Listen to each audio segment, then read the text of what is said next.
تو کریم مطلق و من گدا، چه کنی جز این که بخوانیم؟ در دیگری بنما که من به کجا روم چو برانیم.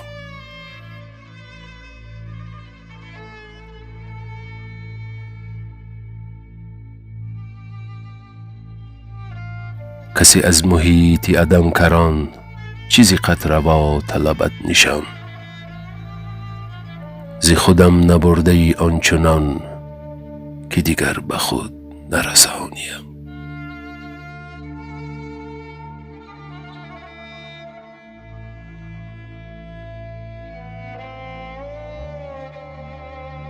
به کجاست آن قدرم بقا، که تا عملی کندم وفا. عرقی خجالت فرصتم، نمی انفعال زمانیم.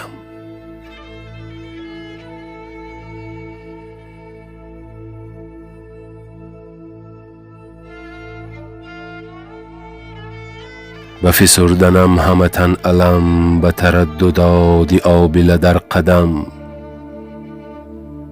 چو غبار داغ نشستنم، چو سرشک ننگ روانیم.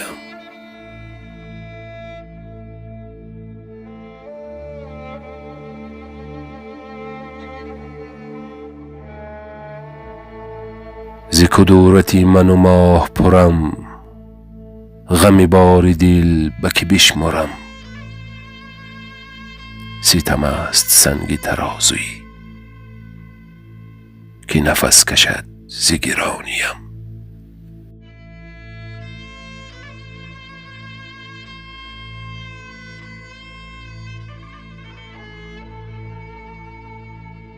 ز حضور پیریم، اینقدر اثری امتحان قبول و رد، که رساند بر در نیستی خم و پشت پای جوانیم.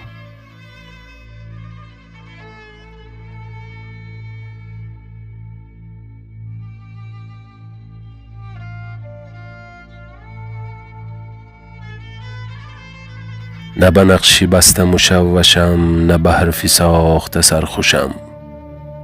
نفسی به یاد تو می کشم، چه عبارت و چه معانیم.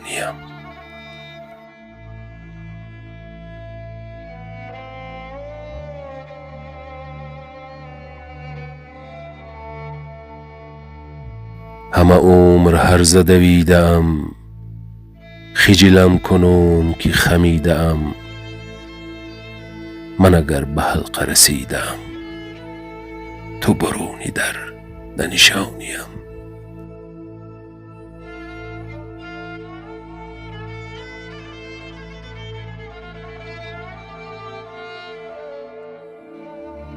ز تنین پشه بی نفس، خجل است بی دل هیچ کس. و کجایم و کیم و چیم، که تو جز به ناله ندانیم. و کجایم و کیم و چیم، که تو جز به ناله ندانیم.